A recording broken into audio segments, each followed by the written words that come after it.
សួស្តីបងប្អូនទាំងអស់គ្នាឥឡូវនេះថ្ងៃនេះយើងមកផលិតជាមួយនឹងកណ្ដុង1លីត្រ2ប្រភេទសាប៊ូដោះខ្លួនហើយនឹងសក់បាទសក់ស្អាតមែនតើ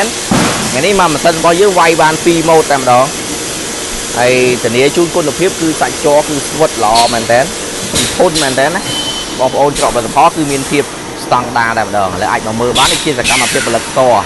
បាទម៉ាស៊ីននេះគឺយើងផលិតម្ដងถึง2ម៉ូតតែម្ដងបងប្អូនទាំងគ្នាម៉ូតទី1បានចេញហើយអានេះយើងកាត់ជ័រតោះមកនេះដាក់ចូលក្នុងពុំបាទណា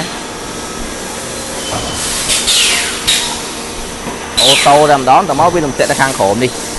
ហើយនេះគឺជាផលិតផលដែលយើងផលិតផ្ទាល់ក្នុងស្រុកបាទនេះណាមានទាំងអស់គឺបងប្អូនទាំងគ្នាអាចមើលបានម៉ូត